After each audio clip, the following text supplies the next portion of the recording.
pendidik PAUD ini adalah minimum S1. Kalau kita lihat tenaga pendidik di Kalsel dari jumlah 8.309, yang S1-nya cuma 20%, yang S2-nya 0,45%. 50% lebih itu sebanyak 5.293 itu adalah SLTA. Jadi ini memang tidak sesuai, tidak memenuhi peraturan yang ditetapkan oleh Menteri Pendidikan. Dan memang apa boleh buat, itulah kendala yang kita hadapi dalam dunia pendidikan kita. Dan tentu saja Dinas Pendidikan berupaya ya untuk melakukan berbagai terobosan. Misalnya tadi saya dapat informasi Pemda bersama dengan Visip Unlam mengadakan uji terhadap pendidik PAUD.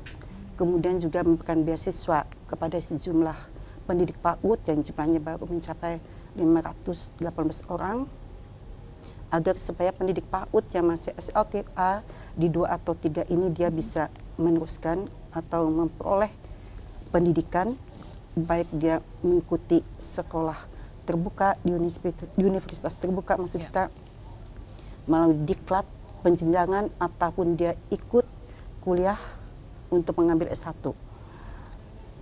Itulah yang bisa dilakukan sementara ini bagi yang dilakukan oleh pemerintah kita. Ya. Saya ke Pak Idrus. Pak Idrus ini juga menjadi kendala juga Pak ya, satu kendala. Meskipun tadi dari 3.000 sekian keberadaan dari pendidikan anak usia dini, juga disinergikan tadi dengan keberadaan dari Posyandu dan dengan jumlah kader dan juga tenaga pendidik yang ada. Juga pertanyaan dari Ibu Eka bahwa semakin menjamurnya pendidikan anak usia dini, apakah juga seimbang dengan keberadaan dari tenaga pendidik, apalagi orang yang menguasai ya Bunda ya, terkait dengan basic untuk mengetahui saraf motorik dan hal lain sebagainya dengan keberadaan anak tadi. Nah, usaha-usaha apa saja yang sudah dilakukan oleh Dinas Pendidikan Provinsi Pak untuk bisa setidaknya menyeimbangkan keberadaan PAUD dengan tenaga pendidik yang kompeten untuk ini Pak? Jadi karena terlalu banyak menjamurnya PAUD di Kalimantan Selatan ya, sehingga tenaga pendidiknya tersebut tidak sesuai dengan yang Ibu sebutkan tadi, yaitu Peraturan Menteri Pendidikan nomor 16 tahun 2007. Seharusnya kan tenaga pendidik itu harus S1. Nah, dalam hal itu kita sudah melakukan terobosan-terobosan. Pemerintah provinsi, dalam hal ini Dinas Pendidikan Provinsi Kalimantan Selatan, telah bekerja sama dengan ekip Unlam untuk peningkatan tenaga pendidik dari yang SMA ke D3 dan S1. Jadi kita lakukan itu sejak tahun 2010 sampai sekarang. Jadi terus kita tingkatkan, baik anggarannya maupun jumlahnya. Dan kita lakukan itu terhadap PAUD-PAUD yang memang tidak memenuhi syarat sebagai tenaga pendidik tadi. Jadi 2010 sampai 2011 dan 2012 itu semakin meningkat kita kerjasama dengan ekip Unlam, ekip Unlam. Jadi untuk khusus tenaga pendidiknya tadi Pak ya, diberikan bekal untuk ini. Apalagi tadi Bunda ya, satu hal yang lebih ditekankan untuk pendidikan kita, yaitu pendidikan yang berbasis karakter. Ini selalu digaungkan. Terutama tidak hanya ketika kita berbicara masalah posyandu, pendidikan anak usia dini, karakter itu selalu digaungkan ya Bunda ya. Nah, kalau untuk ini dikaitkan lagi tadi dengan masih minimnya tenaga pendidik khusus untuk anak usia dini Bunda. Bagaimana Bunda? Tapi jangan dijawab dulu, kita terima telepon dulu ya Bunda ya. Dan Pak Idrus, halo, selamat malam. Ya, selamat malam. Halo. Assalamualaikum warahmatullahi wabarakatuh. Iya, dengan Bapak siapa dan di mana Bapak? Bapak Tajudin Hanafi di Banjarbaru. Baik, silakan Pak. Menanggapi tema ini sangat menarik sekali menurut kami. Menurut pengamatan kami di lapangan, soalnya kami ini juga seorang pendidik, yaitu guru sekolah dasar lulusan UNED. Kami melihat di sana guru-guru pendidik itu untuk sekolah PAUD, terutama itu cuma SLTA. Kalau di daerah perkampungan hampir tidak ada yang S1, kadang-kadang kalau S1 juga tidak sesuai jurusan. Artinya mungkin dari jurusan selain anak sekolah yang masih di bawah umur itu. Nah, kemudian menurut kami, bagaimana sebenarnya perekrutan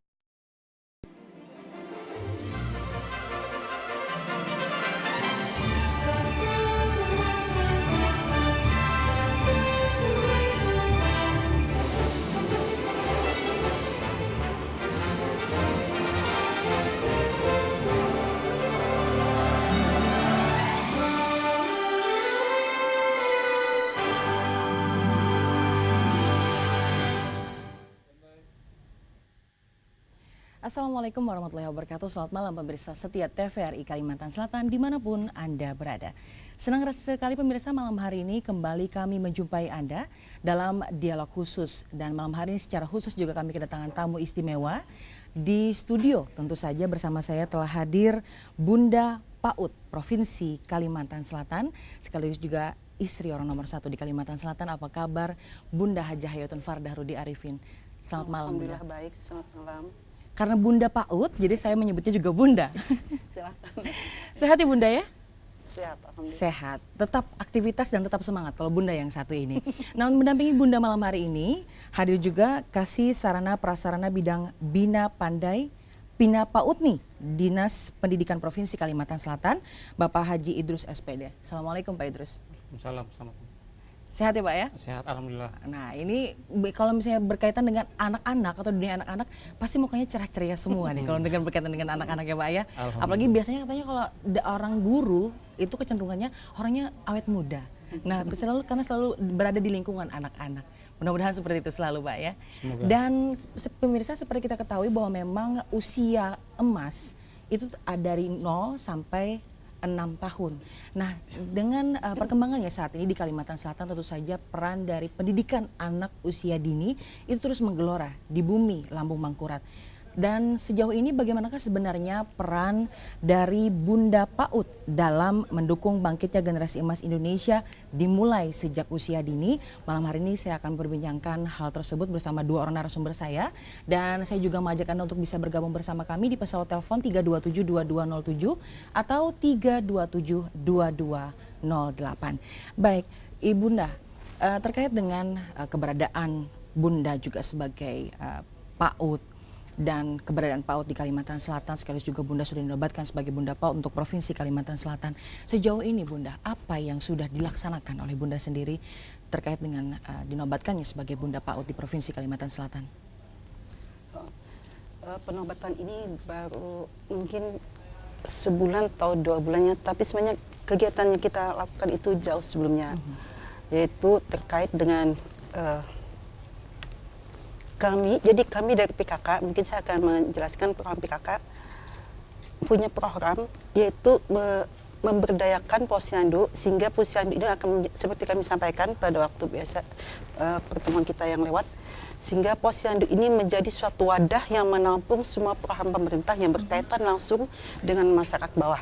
Dan satu program kami yang mungkin hanya ada di Kalsel, ya kami itu disebut dengan P4 PKK, singkatan dari Pusat Pelayanan Pembelajaran dan Percontohan PKK.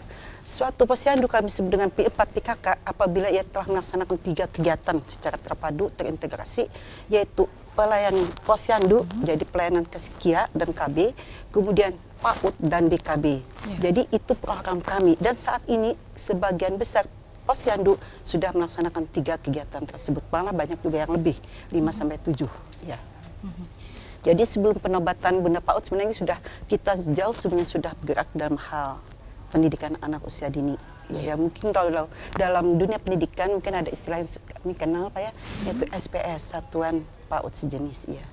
Jadi memang gerakan awal dari PAUD ini sendiri, apakah memang dicanangkan Pak Idrus dari secara nasional? Apakah memang kemudian diawali dari adanya gerakan atau adanya PKK di masing-masing provinsi untuk seluruh Indonesia Pak Idrus?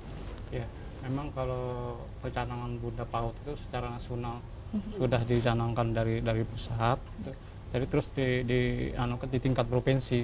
Jadi Bunda PAUD tingkat provinsi, terus selanjutnya nanti Bunda PAUD tingkat kabupaten kota, dan Bunda PAUD mungkin sampai tingkat kecamatan dan desa.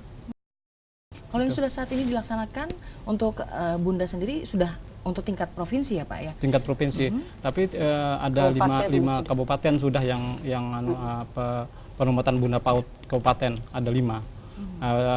Sementara Bunda PAUD provinsi sendiri tanggal 6 September tadi kita nobatkan gitu di Banjarmasin. Dan ini juga berkaitan Bunda terkait dengan apakah harus seorang Bunda PAUD itu adalah orang atau istri pejabat daerah, atau memang ada orang yang ditunjuk untuk kita mempunyai kriteria-kriteria sendiri untuk Bunda PAUD Pak Idrus? Memang yang ditunjuk oleh pusat itu harus Bunda PAUD itu ya istri gubernur atau istri bupati atau istri wali kota. Ya. Jadi memang berkompeten untuk ini dan punya keterlibatan secara khusus untuk ini juga ya Pak Idrus ya. Baik, saya ke Ibu Hayatun Farda. Terkait dengan ini, kalau tadi sudah dikatakan untuk 5 kabupaten kota sudah ada ya Bu ya. Provinsi juga sudah memiliki Bunda PAUD. Nah, untuk kecamatan sendiri Bunda, apakah sudah mulai Bunda lakukan gebrakan untuk ini? Terkait dengan juga kinerja dari Bunda PAUD. Kalau mengenai penobatan Bunda PAUD, jadi yang saya ketahui sampai saat ini yang sudah melaksanakan Tabalong. Jadi mereka sudah menobatkan Bunda-Bunda PAUD tingkat kecamatan. Tapi kalau kabupaten lain kayaknya belum. Malah tadi disebutkan baru ada 5 kabupaten Pak ya yang melakukan penobatan Bunda PAUD tingkat kabupaten. Tapi kalau kegiatan itu sudah dari awal seperti saya sebutkan sudah jauh dimulai pada tahun 2010. Jadi berdasarkan rapat koordinasi kita PKK Provinsi dan Kabupaten, kami sepakat untuk mengintegrasikan kegiatan PAUD dan dengan BKB pada posyandu yang sudah tumbuh di daerah masing-masing, di pedesaan maupun di kelurahan. Jadi itu adalah salah satu program kami. Iya. Dan saat ini Bunda apakah sudah mulai melakukan gebrakan-gebrakan itu ketika Bunda sudah dinobatkan sebagai Bunda PAUD?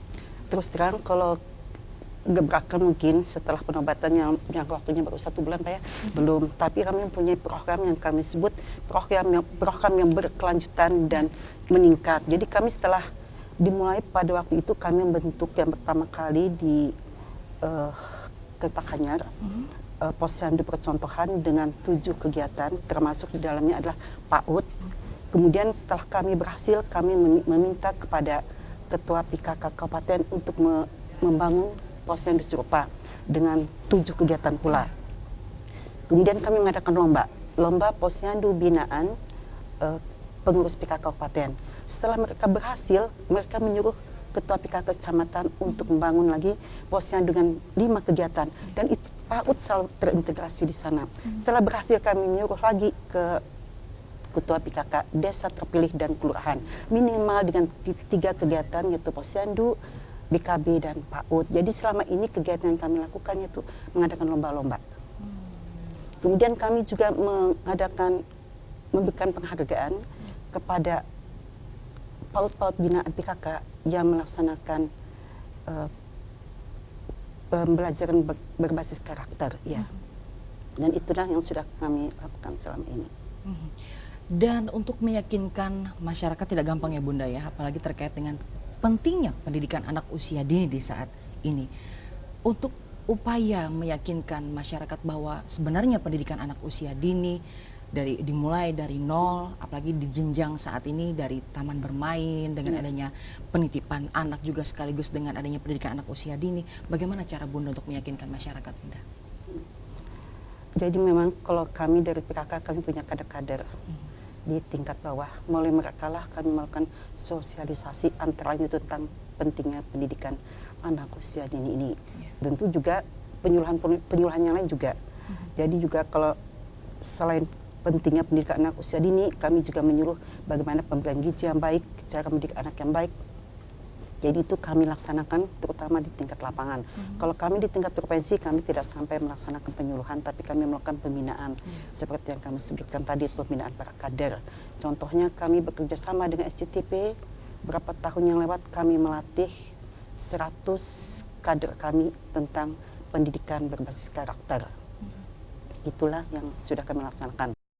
Kemudian kami juga menyelenggarakan atau memberikan penghargaan kepada kader-kader PAUD yang berprestasi.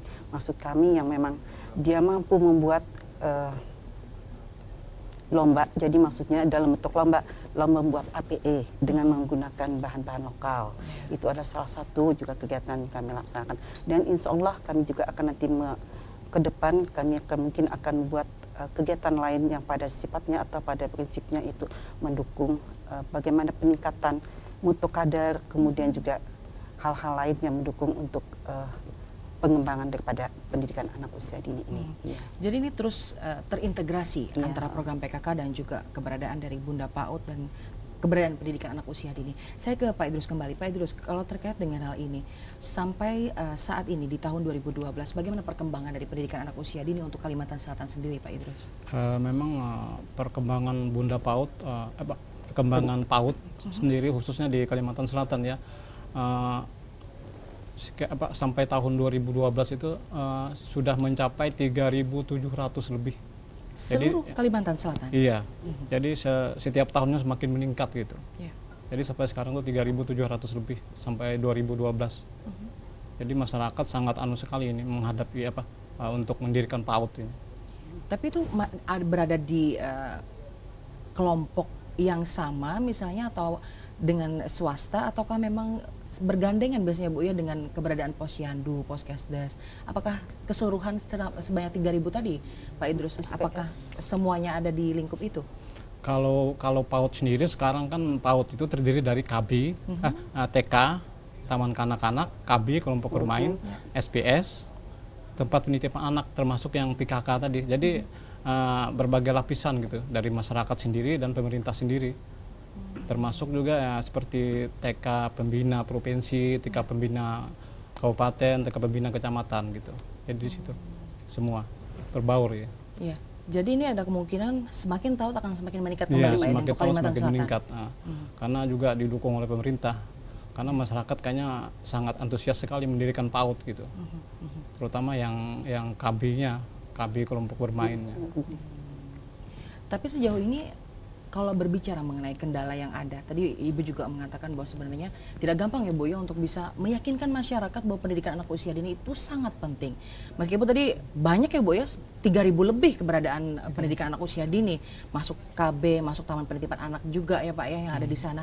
Nah ini untuk upaya-upaya sendiri Pak dari Dinas Pendidikan Provinsi untuk bisa meyakinkan masyarakat selain keberadaan dari Bunda PAUD sendiri dan juga secara sinergi berkaitan nanti dengan mendukung kinerja dari Bunda PAUD seperti apa Pak Idrus? Dalam hal ini memang kita pada tahun 2012 mendukung anggaran dari dana pemerintah provinsi. Itu mendukung semacam rehab TK, rehab KB, termasuk juga alat permainan edukatif. Ya, termasuk nanti buku-bukunya lah. Mungkin kalau tahun 2013 akan kita anggarkan nanti termasuk rehab, mungkin RKB, ruang kelas baru. Yang standar PAUD lah mungkin ya sekitar 1 RKB itu 54 meter persegi, dan termasuk RKB, rehab, APE juga, alat pendidikan edukatif, buku, dan mungkin tahun 2013 itu kita sudah anggarkan 2 mobeler untuk PAUD, jadi TK dan KB-nya. Jadi dukungannya memang serius juga Bu ya Iya, dari pemerintah serius. provinsi untuk bisa mendukung keberadaan dari pendidikan anak usia dini untuk Kalimantan Selatan Iya. tadi. Tidak menyangka loh Bunda ya, ternyata ada 3.000 lebih pendidikan anak usia dini itu dalam cakupan yang disebutkan Pak Idrus tadi berkembangnya hingga saat ini. Dari tahun berapa sebenarnya Pak pendidikan anak usia dini sudah masuk di Kalimantan Selatan? 2008 sampai sekarang. Jadi perkembangannya sangat pesat sekali. Ya. Terkait tadi dengan perkembangannya Bunda, keberadaan dari pendidikan anak usia dini sampai hingga saat ini dari 2008 sampai 2012 3.000 lebih loh Bunda ya. Tidak main-main ternyata bahwa memang saya juga angka yang cukup fantastis kalau menurut saya dengan perkembangan pendidikan. Nah ini juga berbicara dengan keseriusan dari Bunda PAUD dengan keberadaan Bunda juga nantinya secara khusus untuk terjun langsung ke masing-masing kabupaten kota bersama Bunda PAUD lainnya secara berjenjang ya Bunda ya. Apakah nantinya akan memiliki satu program yang lebih ditekankan lagi kepada bunda-bunda PAUD yang ada di kabupaten dan kota Bunda, di 13 kabupaten kota kita?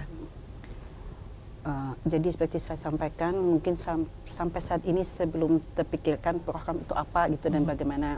Tapi mungkin kalau dilihat dari Bunda PAUD, jadi figur pribadi, mungkin nanti yang pertama saya akan meminta supaya para bunda-bunda PAUD di tingkat kabupaten kecamatan ini supaya mereka mencari tahu lagi, mencari informasi siapa-siapa di lingkungan mereka, lembaga-lembaga ataupun organisasi yang bisa dirangkul untuk bekerjasama untuk mendukung pembinaan atau pengembangan penumbuhan daripada lembaga pendidikan anak usia dini ini. Kemudian kalau mereka sudah tahu, maka langkah mereka selanjutnya mungkin dia berusaha untuk mengkoordinir supaya kegiatan lembaga ini mungkin bisa dipadukan dengan kegiatan organisasi yang lain, sehingga kalau melaksanakan suatu kegiatan ataupun apa itu bisa terpadukan supaya bisa lebih efisien dan juga lebih efektif. Jadi mungkin itu saya akan lebih mengedepankan bagaimana apa yang bisa dilakukan oleh Ketua PKK selaku Bunda PAUD, selaku pribadi, Pigung dia sebagai Bunda PAUD, jadi bukan terlepas dari program PKK itu sendiri maksud saya ya. Kemudian juga satu juga mungkin yang hanya hanya dilaksanakan oleh beberapa sekolah, tapi kalau kami sudah melaksanakan, yaitu adanya organisasi khusus untuk orang tua PAUD. Jadi kaum ibu, kami menyebutnya dengan Madis Club. Tapi kalau sebenarnya di kabupaten sudah jalan, di desa sudah jalan. Cuma mungkin sebutannya lain, istilahnya BKB, Bina Keluarga Balita. Ini kalau dikaitkan dengan program BKKBN. Tapi kalau kita kaitkan dengan Dinas Kesehatan, maka programnya disebut dengan kelas ibu. Jadi maksudnya padahal itu tujuannya sama, membina kaum ibu yang mempunyai anak-anak balita. Kalau kami supaya lebih ini kayaknya kedengarannya kami menyebutnya untuk sekolah-sekolah yang di bawah binaan PKK provinsi dengan istilah Madis Club.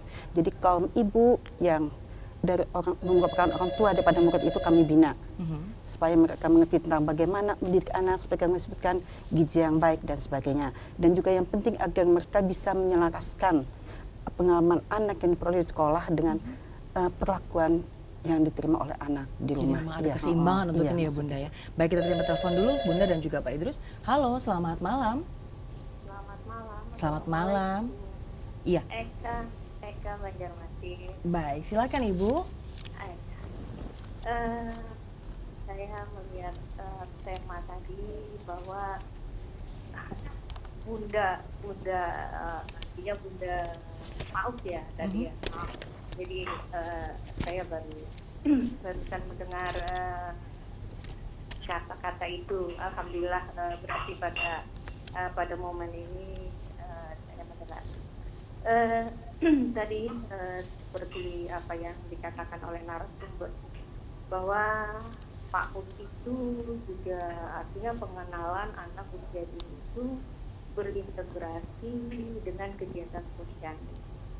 Nah, sepengetahuan saya ya, posyandu itu mereka punya kegiatan 5 meja ya. Jadi dalam 5 meja itu saya mungkin saya tidak mengikuti, cuma ada pendaftaran, ada penyumbangan, ada investasi segala macam. Nah, dalam hal ini PAUD berintegrasi dengan posyandu itu kira-kira dia berada di meja berapa dan adakah tenaga khusus, artinya dengan adanya anak usia dini ini kan berarti ada orang yang memang ahli. Ahlinya dalam apa? Mungkin dia akan melihat bagaimana motorik kasar anak, bagaimana motorik halus anak kan. Jadi sekarang ini bukan hanya kita hanya mengajari anak itu bisa membaca. Jadi kan kita mau melihat itu. Nah, hal ini sudah adakah kader-kader tentang itu supaya mungkin PAUD ini artinya pengenalan anak usia dini ini bisa secara maksimal berkembang dan ada manfaatnya bagi kita masyarakat. Dan mungkin untuk PAUD yang ada ya menjamur PAUD kita melihat pendidiknya kurang begitu maksimal. Sepertinya pendidik-pendidiknya itu asal diambil saja. Jadi mereka banyak yang artinya tidak menguasai bagaimana perkembangan anak itu. Bagaimana kadang-kadang pendidiknya sendiri tidak mengerti apa itu motorik halus, apa itu motorik kasar anak. Nah, jadi mungkin pada kesempatan ini kita lebih memaksimalkan artinya pembimbingnya atau pendidik. Itu aja. Terima kasih. Assalamualaikum warahmatullahi wabarakatuh. Waalaikumsalam warahmatullahi wabarakatuh. Ibu Eka di Banjarmasin. Dan masih pemirsa, kami juga mengundang Anda di pesawat telepon 3272207 atau 3272208 terkait dengan tema yang kita perbincangkan malam hari ini bersama Bunda PAUD Ibu Hajah Hayatun Farlirudi Arifin dan juga Kasih Bina PAUD nih Dinas Pendidikan Provinsi Kalimantan Selatan Bapak Haji Idrus SPD. Bunda, tadi terkait juga, nah ini apakah kan sinergi antara PAUD dan juga posyandu tadi menurut Ibu Eka, di meja berapa sih sebenarnya Bunda keberadaan dari PAUD kalau kita kaitkan dengan sinergitas dengan posyandu tadi? Memang istilah 5 meja ini adanya di posyandu, tapi itu konsep posyandu dulu. Jadi posyandu itu adalah pelayanan kesehatan ibu dan anak dan plus KB. Pelayanan kesehatan ibu dan anak maksudnya pemberian imunisasi, kemudian penimbangan, pemberian makanan tambahan, kemudian ada vitamin dan sebagainya yang terkait dengan ibu dan anak, dan juga ada pelayanan KB. Tapi seperti kami sebutkan bahwa dalam perkembangan selanjutnya kami menggunakan posyandu sebagai wadah terdepan untuk menampung semua program pemerintah, dan salah satu program pemerintah yang menjadi prioritas adalah pendidikan anak usia dini. Jadi pendidikan anak usia dini yang terintegrasi dengan posyandu tidak di meja 1, 2, atau 3, atau 4, atau 5. Ini merupakan kegiatan tersendiri maksudnya. Kalau meja-meja ini mulai pendaftaran, pencatatan, penyuluhan dan sebagainya itu ditujukan untuk merupakan kegiatan dari posyandu balita. Jadi itu hanya ditujukan untuk pelayanan kesehatan ibu dan anak, sedangkan PAUD adalah pendidikan anak usia dini. Jadi kami tinggal mengatur waktu, jadwal. Contohnya kalau penimbangan atau kegiatan yang 5 meja pada hari Selasa, anak-anak kan hadir di situ, ibu hadir di situ. Nah, bersamaan dengan itu kita mengintegrasikan. Jadi sementara dia menunggu ditimbang atau apa, anak ini kita beri mainan, kita beri APE. Itulah yang kami maksud dengan menterpadukan dengan mengintegrasikan, atau istilahnya apa ya, SPS ya. SBS. Ya. Jadi kalau posyandu, SPS ini cuma ada 1 kali sebulan. Jadi berbeda dengan TK yang ada di kota. Mereka sementara ditimbang atau ibunya diberi penyuluhan, itu kegiatan BKB kami sebutkan, anaknya tetap bermain APE. Jadi memang sementara itulah yang kami bisa lakukan di pedesaan, karena memang kendala seperti Ibu Eka sebutkan itu adalah kader. Dan mungkin juga para pendidik Pak ya. Secara umum memang pendidik kita juga kayaknya memang tepat seperti Ibu Eka sampaikan itu belum mungkin memenuhi kriteria standar. Saya membaca dari tulisannya ada bahwa untuk Kalsel sendiri jumlah pendidik PAUD 8.309.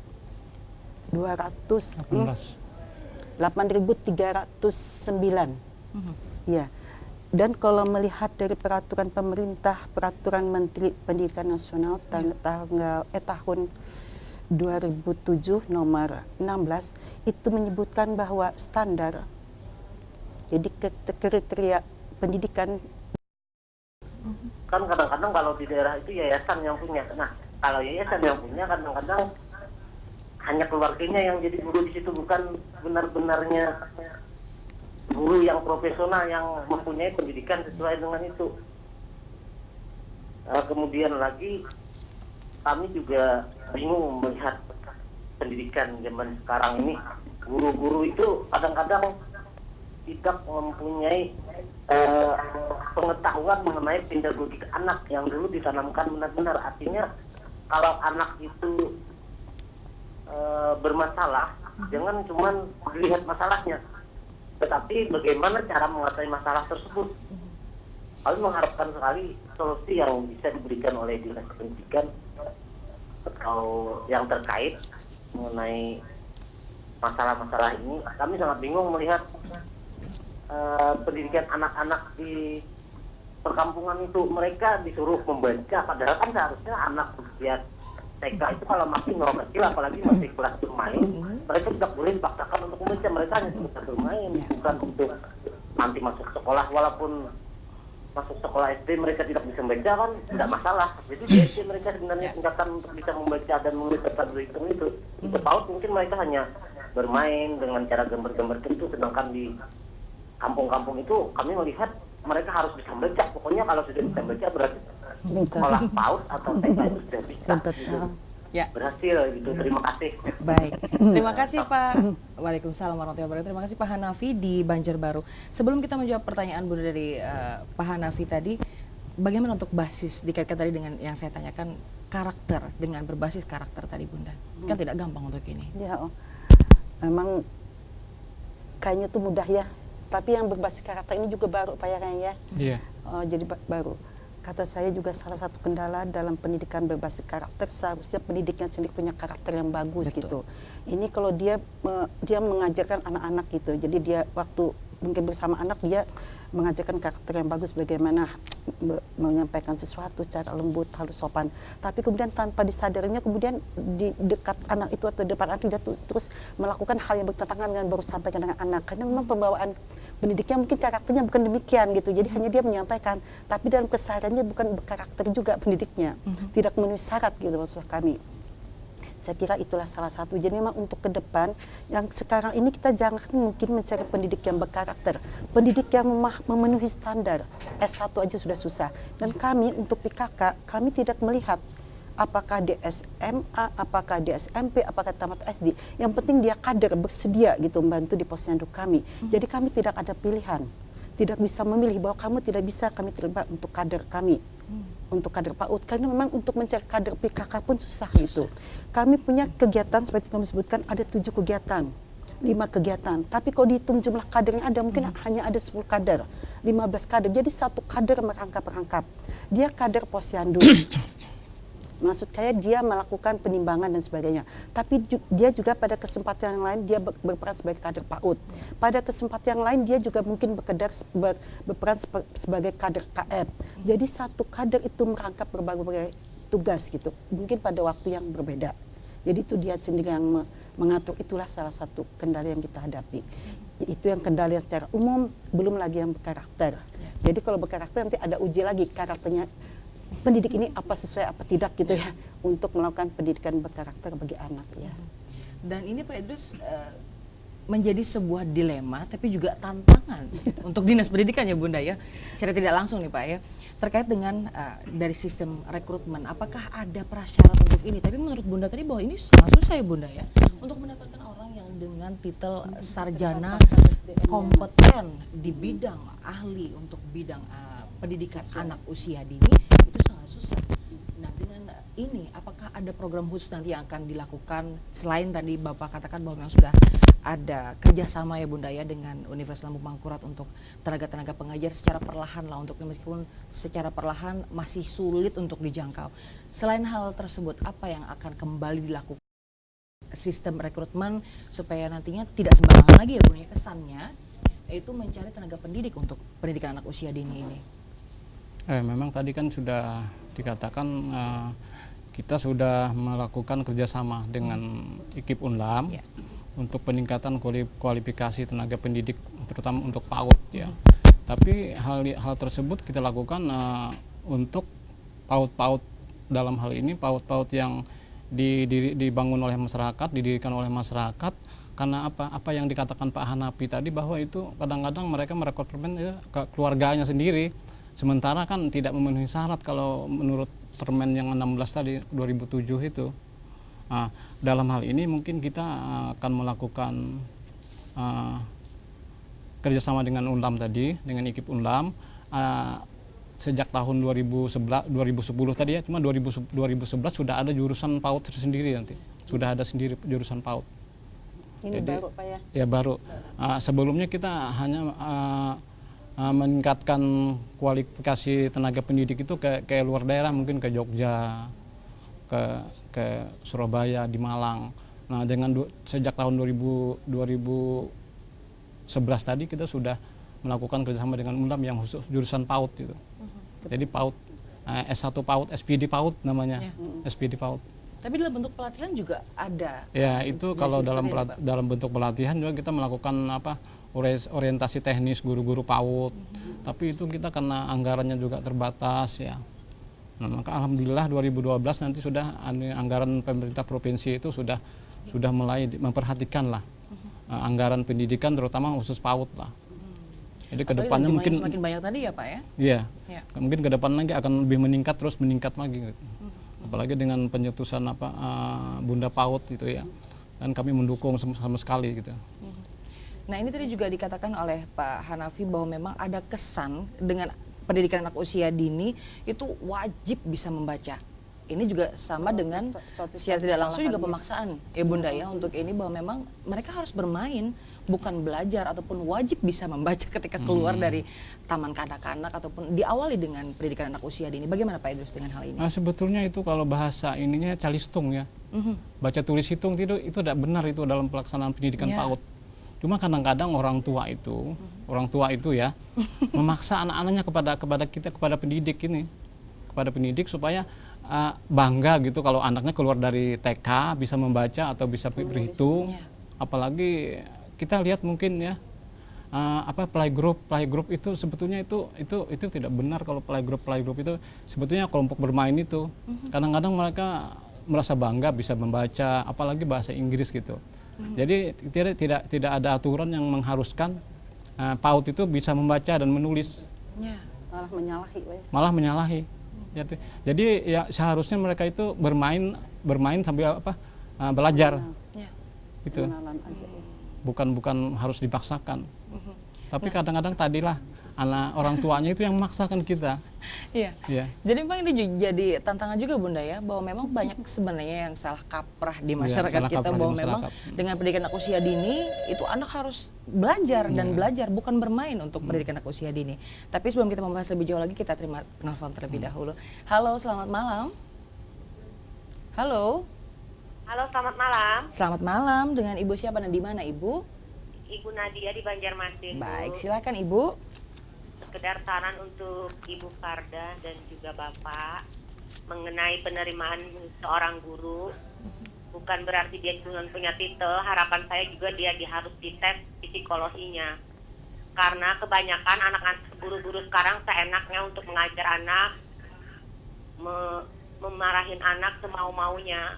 Padahal kan seorang pengajar bukan harusnya seperti itu. Dia akan memberikan contoh yang baik buat anak, apalagi dalam anak usia dini, SMP, SD, dan SMA. Saran saya, tidak harus dengan titel dia sebagai sarjana lengkap atau sarjana PAUD yang akan dilaksanakan, tapi dia juga harus dites lah psikologinya menurut saya. Karena guru bakalan untuk masa depan anak bangsa yang akan meneruskan generasi yang akan datang. Cuman itu saran saya, Bu. Terima kasih. Baik, terima kasih Bu Nadia di Banjarmasin. Saya ke Pak Idrus terlebih dahulu. Pak Idrus, pertanyaan dari Ibu Nadia bahwa memang ini sebenarnya berbeda juga Bunda ya. Tadi tidak perlu sebenarnya orang yang mempunyai keahlian, orang yang berkompeten dengan titel yang sedemikian rupa untuk pendidikan anak usia dini. Tapi yang penting tadi Bunda katakan bahwa memang orang tersebut harus mempunyai karakter yang jelas sebagai seorang pendidik. Bagaimana Pak Idrus? Ya, memang ke depan kita seharusnya kan tenaga pendidik itu maunya pemerintah gitu, yang benar-benar mempunyai tingkatan kualifikasi pendidik. Salah satunya tadi yang Permen tadi ya, harus S1. Ke depan memang kita nggak bisa langsung jadi gitu ya, bertahap lah gitu. Masalah yang karakter segala macam itu kita tanamkan kepada pendidik kita itu ya memang dari gurunya, dari pendidiknya. Masalah tes yang katakan Ibu Nadia tadi ya, memang kita kalau intervensi kayak PAUD yang swasta nggak bisa juga kita, karena terbatas dengan anggaran dan intervensinya susah juga. Mungkin banyak yang tidak memenuhi syarat untuk mengajar di PAUD gitu. Sebenarnya banyak Pak ya, kalau berbicara mengenai standarisasi, banyak juga yang sebenarnya tidak sesuai dengan standar pendidikan usia dini. Termasuk ininya nanti sarananya nggak memenuhi. Kalau seleksi sama sekali ya mungkin 3.700 tadi mungkin hampir 50% aja yang memenuhi baik sarananya maupun tenaga pendidiknya. Tapi kita sangat mendukung kan kemauan masyarakat. Tapi kalau kita terapkan seperti yang Permen tadi ya sangat susah lah gitu. Baik Bunda, terkait tadi juga dengan banyak masyarakat juga penelpon kita ya, bahwa memberikan sumbang saran bahwa memang keberadaan dari tenaga pendidik ya Bunda ya, rata-rata yang lebih diamati oleh penelpon dan juga masyarakat kita ini terkait lagi masalah pendidik dan pendidik untuk pendidikan anak usia dini ini Bunda. Nah ini apakah nanti ada satu pemikiran Bunda ke depan terkait juga tadi dengan dilema dan juga tantangan menurut saya untuk bisa mengeluarkan ataupun setidaknya memberikan bekal lah kepada mereka yang memang secara ikhlas benar-benar ingin mengabdikan dirinya sebagai seorang tenaga pendidik pada pendidikan anak usia dini ini Bunda. Jadi kalau kita kembali kepada peraturan menteri itu memang bagus, bahwa bagi seorang pendidik yang disyaratkan pertama ada kualifikasi akademik, dia harus satu. Kemudian juga ada syarat-syarat lain. Jadi mungkin yang kepribadian, kompetensi dia gitu lah selaku pengajar. Dan khusus untuk mendidik anak usia dini memang juga perlu itu tadi, karakter dia dilihat. Kalau kita umpamanya jadi sudah masuk kemudian baru dilihat karakter mungkin sudah terlambat. Jadi kalau menurut pemikiran saya mungkin waktu dia masuk ke sekolah ke fakultas mungkin atau jurusan pendidik anak usia dini, di sana dia dites. Jadi jangan saya masuk baru nanti mau mengajar baru dites gitu. Oh kamu nggak sesuai, dia kan saya udah kehilangan waktu. Jadi waktu dia masuk mau melangkah masuk ke bangku kuliah itu sudah ada tes bakat mungkin, kepribadian dan sebagainya. Itu mungkin salah satu kalau menurut kami. Dan tadi Pak Yaya juga disebutkan bahwa khusus mengenai S1 ke pendidikan PAUD yang baru Pak ya. Jadi memang kalau selama ini tenaga-tenaga PAUD kita belum memenuhi syarat itu memang keadaannya memang demikian. Baru 2011 Pak ya ada di Unlam. Ya mungkin kalau di dua daerah mungkin sudah ada Pak ya. Di luar daerah jadi sudah selama ada. ini memang tenaga-tenaga yang ada ini tidak memenuhi syarat untuk tenaga atau guru di PAUD. Mungkin mereka punya cocoknya di SD atau SMP, tapi bukan untuk anak-anak TK gitu atau kelompok bermain. Tapi yang mudah-mudahan ke depan dengan beberapa kebijakan dari pemerintah, misalnya dengan memberikan kelonggaran kepada universitas untuk menyelenggarakan pendidikan bagi khusus pendidikan untuk pendidik PAUD, mudah-mudahan nanti akan banyak anak-anak kita yang tergerak untuk masuk ke fakultas tersebut. Dan juga tentunya dia perlu memperhatikan apakah dia senang terhadap anak, apakah dia menyayangi anak gitu. Kalau dia merasa tidak suka terhadap anak atau kurang sabaran, mungkin lebih baik dia mundur kalau menurut saya lebih dulu. Ya. Tapi dengan kalau pengamatan Bunda sendiri dengan jumlah 3.000 lebih tadi Bunda ya, apakah ini cuma sekedar trenkah di masyarakat kita dengan keberadaan pendidikan anak usia dini? Yuk, mari sama-sama kita bikin pendidikan anak usia dini atau penitipan anak dengan ada di sana kelompok bermain, atau memang ini menjadi satu kebutuhan bagi masyarakat kita terkait dengan keberadaan dari pendidikan anak usia dini, Bunda? Saya kira ini terkait juga dengan program dari Kementerian Pendidikan Pak ya, bahwa salah satu prioritas utama dari 5 prioritas program Kementerian Pendidikan itu adalah pendidikan anak usia dini. Jadi memang dari pemerintah juga yang mensosialisasikan tentang pendidikan anak usia dini ini. Kemudian ada yang namanya Forum PAUD atau apa Pak ya? Yang terdiri dari PKK, BKUW, kemudian Fatayat dan Asia. Jadi 5 organisasi ini yang mendapat kalau tidak salah ada porsi Pak ya untuk bantuan dana untuk membangun lembaga-lembaga pendidikan PAUD. Jadi ini memang terkait dengan program pemerintah. Kalau sekarang banyak tumbuh ini karena memang ada bantuan-bantuan dari pemerintah dan karena ada dorongan dari pemerintah untuk membangun lembaga-lembaga PAUD. Dari 3.000 sekian tadi Pak Idrus, apakah semuanya sudah terdaftar pada Dinas Pendidikan Provinsi untuk ini? Jadi itu sudah masuk dalam daftar online lah. Semacam daftar online. Jadi dari kita itu bukan sembarangan menyebutkan data karena dari kabupaten kota masing-masing. Ada 13 kabupaten kota kita kan, dari sana totalnya itu 3.700 sekian lah. Nah, memang itu sudah masuk data online dan di pusat juga data tersebut juga sudah masuk. Itu TK Pak ya? TK dan kelompok bermain. KB, SPS dan TPA. Dan TPA masih. Nah, kalau berbicara kelayakan dan memang mereka mempunyai capable untuk bisa menjadi pendidikan anak usia dini atau tingkatan yang Bapak sebutkan tadi, berapa persen sih Pak sebenarnya memenuhi syarat untuk ini dari jumlah 3.000 sekian tadi untuk Kalimantan Selatan Pak Idrus? Seperti tadi kita katakan kan sekitar 50%. 50%-nya baik saja, segi Pak, ya? sarananya seperti yang Ibu Nadia katakan, Pak Hanapi katakan tadi kan, tingkatan kualifikasi pendidikannya hampir 20% aja yang memenuhi syarat S1. 20%. Sekitar itulah. Tapi apakah ada sesuatu atau rencana ke depan Pak, ada program tersendiri di tahun 2013 untuk ini?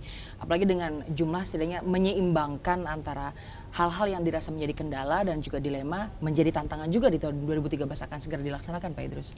Iya, memang pemerintah dalam hal ini pemerintah Provinsi Kalimantan Selatan dalam hal ini Dinas Pendidikan ya terus memperjuangkan, terus menata pendidikan PAUD ini baik segi sarananya, tenaga pendidiknya.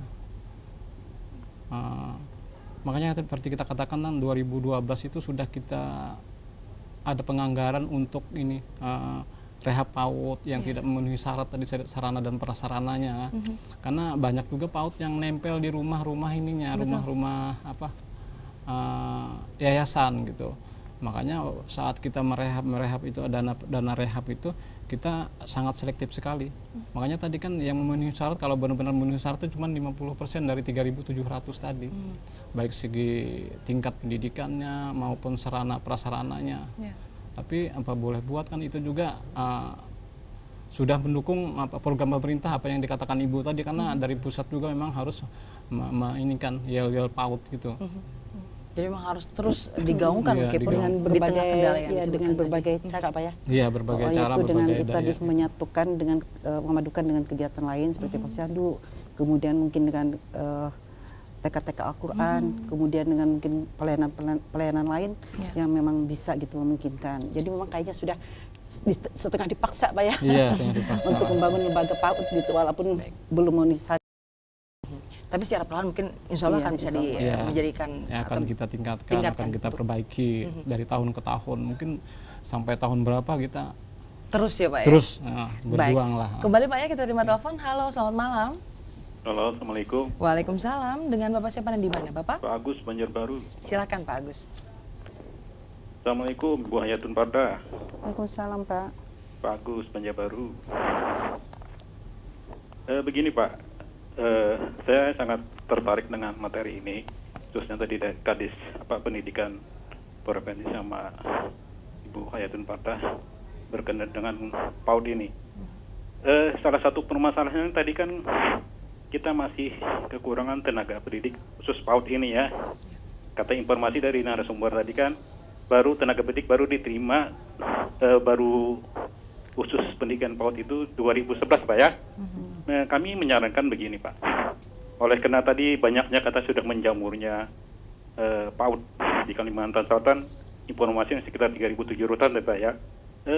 Apakah dana-dana untuk baik itu APBD, APBN atau APBD 2 itu ada ke arah bintek-bintek Pak dalam rangka untuk sebelum tenaga pendidik S1 ini bisa kita hasilkan begitu.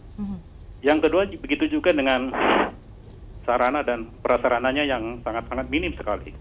Nah, apakah itu dari dana-dana itu bisa diarahkan ke sana untuk menopang sebelum kita tenaga pendidik yang khususnya yang khusus PAUD ini? Mungkin itu saran saya. Baik. Terima kasih. Assalamualaikum warahmatullahi wabarakatuh. Waalaikumsalam warahmatullahi wabarakatuh. Terima kasih Pak Agus di Banjarbaru. Ini bagaimana terkait dengan anggaran baik itu Intek ataupun Bintek tadi Pak? Silakan Pak Idrus. Memang pemerintah sangat antusias, sangat mendukung sekali dengan adanya PAUD. Dengan dianggarkannya baik itu dana provinsi maupun dana pusat dalam hal ini Dekon ya, termasuk tadi Pak peningkatan kualifikasi pendidikan. Jadi sejak tahun 2008 berdirinya menjamurnya PAUD itu banyak dari dana Dekon itu untuk peningkatan kualifikasi tenaga pendidik tadi. Nah, seperti yang kita katakan tadi kan dari D3 ke S1 dan dari SLTA ke D3. Jadi dari yang banyak itu dari dana Dekon peningkatan kualifikasi tadi. Seperti pemberian beasiswa, pemberian tunjangan belajar gitu. Jadi sudah memang ada untuk itu ya Pak? Iya, memang sudah ada. Sudah diberikan untuk itu. Dan tahun 2012 ini pemerintah provinsi dalam hal ini Dinas Pendidikan sudah menganggarkan ya tadi seperti kita sebutkan tadi rehab, APE alat pendidikan edukatif, buku. Dan ini memang secara bertahap ya Pak Idrus ya? Yang bertahap itu. Mungkin tambah naik anggarannya itu tambah meningkat mungkin. Apalagi dengan jumlah 3.000 sekian tadi dan kemungkinan akan semakin bertambah di tahun-tahun mendatang juga ya Pak ya? Iya, itu tidak menutup kemungkinan akan selalu bertambah. Bunda, terkait tadi dengan nanti kinerja Bunda meskipun baru 1 bulan ya Bunda ya dinobatkan sebagai Bunda PAUD Provinsi Kalimantan Selatan. Nah ke depan Bunda terkait juga tadi dengan dukungan yang besar dari pemerintah provinsi khususnya Dinas Pendidikan, bidang pendidikan anak usia dini dan keberadaan Bunda ke depan, apa yang nantinya akan kembali Bunda arahkan bersama Bunda-Bunda PAUD lainnya di seluruh Kalimantan Selatan Bunda?